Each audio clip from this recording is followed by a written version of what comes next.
Caranya bahwa Allah kuncinya di Quran surat Yasin. Inna nahnu nuhyi mauta wa naktubu ma qadamu wa asarahum. Inna nahnu, sesungguhnya kami menghidupkan orang-orang mati. Ya, kuncinya Quran surat Yasin yang bisa kita baca. Inilah qalbunya Quran, jantungnya Quran. Di sinilah kuncinya. Bahwa ternyata Allah tidak cuma mencatat apa yang sudah kita lakukan di bumi, tapi Allah juga kalau ayatnya cuma berhenti di sini, Allah akan menuliskan apa yang telah mereka kerjakan, habislah kita. Tapi ternyata Allah ngasih bonus wa asrahum, dan bekas-bekas yang mereka tinggalkan.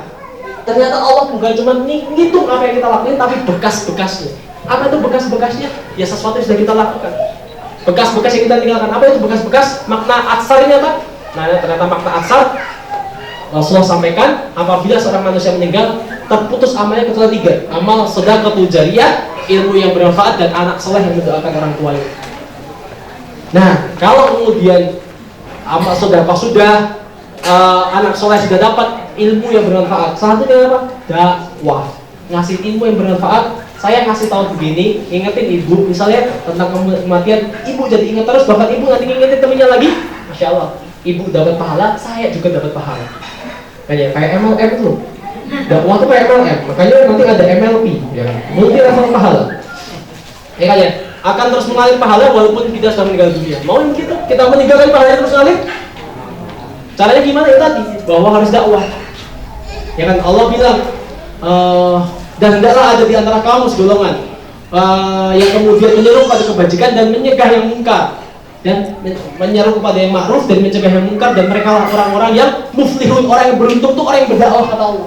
Bukan sekadar orang yang melakukan amal soleh. Dan perbedaan antara orang yang ahli dakwah dan ahli ibadah itu perbedaannya, kata Rasulullah. Orang yang ahli ibadah itu seperti orang yang paling lemah imannya.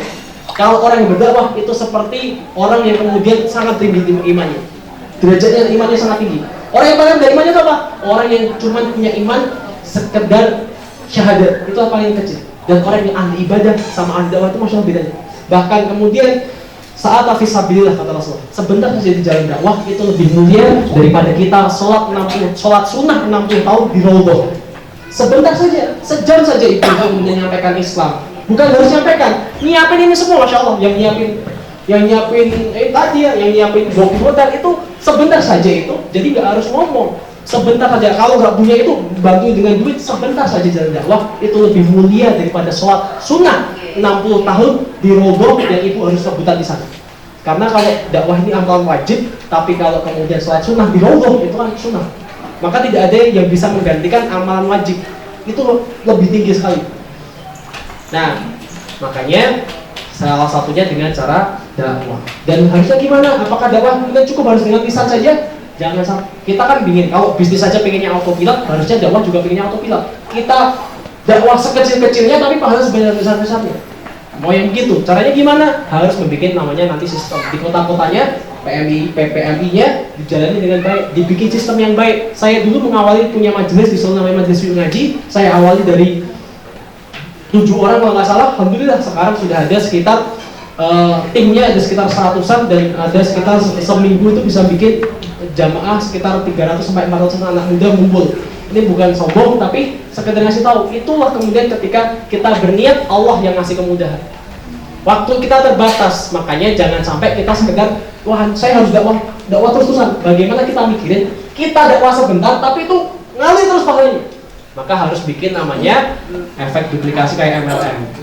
Kalau bulan pertama kemudian kita ngajakin 1 orang buat ikut ngaji, gitu ya. 1 orang ikut ngaji. Bulan kedua 1 orang nih kita minta buat ngajakin 1 orang lagi. Ya gitu ya. 1 orang setiap bulan cuma tambah 1 saja. Ya 1 bulan tambah 1. Akhirnya berapa orang? 4. Bulan ketiga setiap 4 orang nih, ayo ajakin 1 lagi. Bulan ketiga tambah berapa? 8. Setiap bulan cuma ngajakin 1 orang aja, kemudian nerapin kemudian bisnis sesuai syariah, diajakin buat kemudian ninggalin riba. Itu berapa? 1 bulan ini 1 orang ngajakin 1 lagi. Punya teman mana? Oke diajakin. Itu yang ngawalin ini, Masya Allah. Antum yang buka PPMI di sana, ternyata nanti banyak orang-orang yang kemudian ninggalin riba dan sebagainya. Ini antum yang ngawali, ini semua bergerak, pahalanya ngalir ke nomor 1 semuanya. Dan ini kalau setiap bulannya 1 orang ngajakin 1 aja, tambah 1 orang ngajakin 1 aja, nggak usah benar-benar. Maka maka setahun itu bisa dapat sekitar majelis-majelis yang kita bikin, perkumpulan yang kita bikin di kota kita, setahun satu orang saja datang, terus besok bulan depannya ngajakin satu lagi, bisa dapat berapa? 4.000 orang di sekitar kita. Dan apakah tidak bisa kita bayangin bagaimana pahalanya para ulama-ulama zaman dulu, para wali songo yang sudah berdakwah ke sini. Ketika dia berdakwah, kita sholat, wallahi sholat kita masih nyambung ke mereka semua. Karena berkat mereka kita bisa sholat. Bagaimana kemudian Imam Syafi'i yang kemudian senantiasa kita buka kitab-kitabnya. Kalau di tanah Jawa ada puluhan juta umat Islam yang kemudian sholat, maka berapa pahala yang diterima sama wali songo? Kita semua sholat dia dapat pahala. Bagaimana dengan Imam Syafi'i? Ketika kita sholat pakai mazhabnya Syafi'i, itu dia sudah meninggal ratusan ribuan tahun silam, tapi Allah sekarang dapat pahala terus. Saya dakwah dia dapat pahala terus. Kan enak banget. Bagaimana dengan sahabat Rasul? Itu juga sama. Sahabat Rasul ketika kita sholat, maka Sayyidina Abu Bakar, Ali dapat pahala semuanya.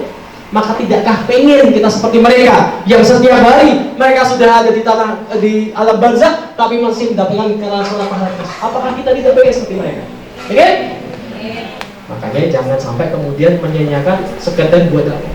Apa yang bisa kita tinggalkan? Banyak. Kalau dulu wali songo dakwahnya dengan kemudian segala hal, Sunan Gresik dakwah dengan bikin bendungan, bikin kemudian sawah, karena mendekati orang-orang Gresik saat itu mereka sedang paceklik dan Majapahit sedang perang saudara antara Brawijaya 5 sama Gerindra Wardana. Orang-orang pada nggak ada yang ngurusin sawah, makanya akhirnya Sunan Gresik datang ke sini dari Azerbaijan ngajarin cara bercocok tanam yang betul, ngasih tahu tentang bagaimana irigasi. Dulu orang-orang Jawa pakainya padi gogo. Tahu padi gogo, Bu?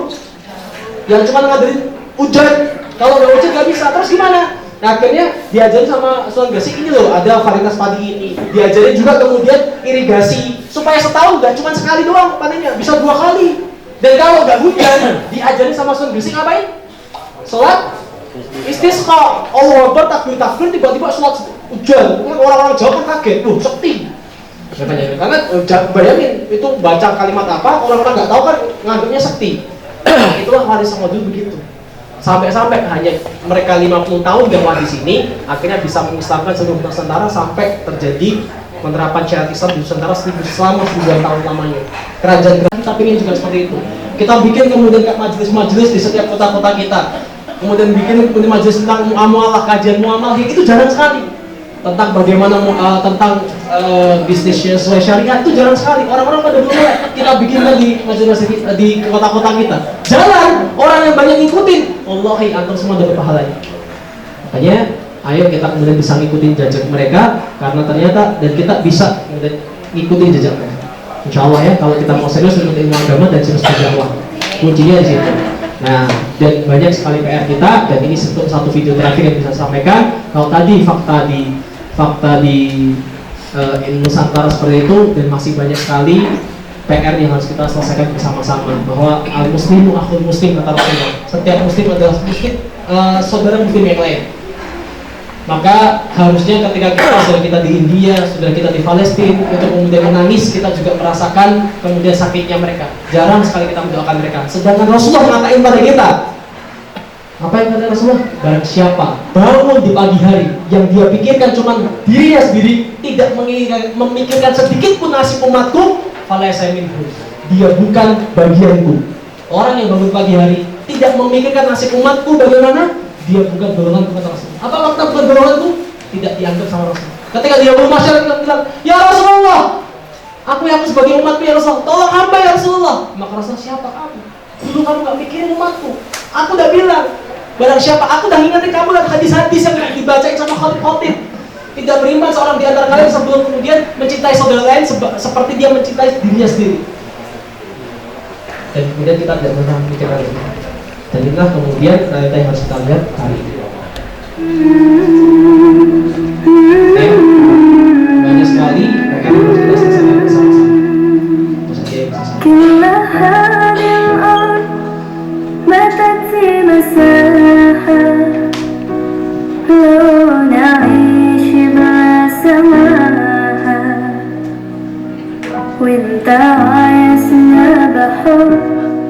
لو تضيق الأرض نسكن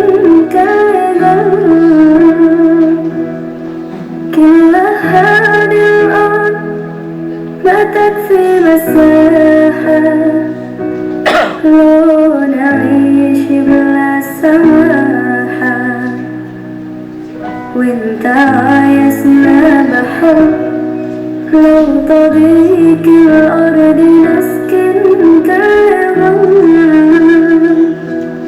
التحية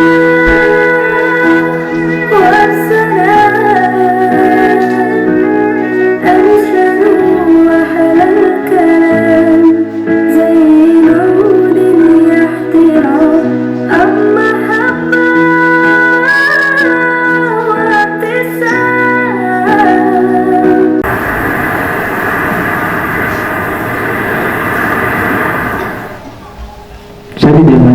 Saya tidak ngajakin kemudian kita berangkat ke sana, tapi minimal sudah berapa banyak doa yang kita sampaikan kepada mereka, sudah berapa banyak doa yang sudah kita doakan buat saudara-saudara kita di sana. Wallahi, demi Allah, mereka kelak akan meminta penerjakan nama kita, Bu, Pak. Ketika kita nggak pernah ngedoain sama mereka sama sekali, bahkan nggak, kalau kita punya duit nggak pengen dan duit, itu mereka akan nanya, ya Allah, dulu kami kemudian hidup di sana sengsara, tapi sudah kami muslim di sana, mereka bergelimang harta, nggak ada yang peduli kami, ya Allah. Maka ini harus kita lakukan, minimal ngedoain, kalau bisa kemudian membantu mereka dengan harta, benda, atau bantuin.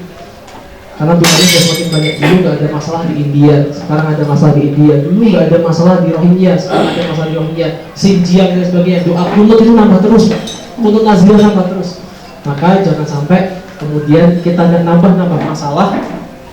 Di sini di ending saya bilang, if you're not a part solution, then you're part of a problem. Kalau kita bukan bagian dari solusi, kita jadi bagian dari masalahnya semua. Mau jadi bagian dari masalah atau solusi, monggo. Pilihan Bapak Ibu semuanya. Kalau bagian dari solusi, yuk kita dakwah bareng-bareng. Yuk kita hidupin majelis-majelis di kota-kota kita. Kalau Selat Gresik dulu dakwahnya pakai kemudian sawah, maka kita dakwah dengan cara yang kita bisa lakuin. Apa itu? Dengan cara ngajarin orang-orang bagaimana bisnis yang baik. Kita ajarin para pebisnis-bisnis baru. Kita kader mereka. Kita ajarin mereka buat bisnis sesuai syariah. Bapak-bapak yang sudah punya pengalaman, ajarin mereka, itu Masya Allah pahalanya banyak banget. Itu yang saya sampaikan. Semoga apa yang saya sampaikan tadi bisa jadi pengingat bagi saya sendiri dan untuk umumnya buat kita semua, supaya tetap terus kemudian melakukan dakwah bareng-bareng di kota kita masing-masing. Sepulangnya dari sini bukan sekedar kemudian pulang cuma dapat teman, tapi bisa dapat semangat baru buat menjalani dakwah di kota masing-masing. Itu saja yang saya sampaikan. Assalamualaikum warahmatullahi wabarakatuh. Waalaikumsalam. Alhamdulillah. Dokumentasi siap. Sudah. Alhamdulillah.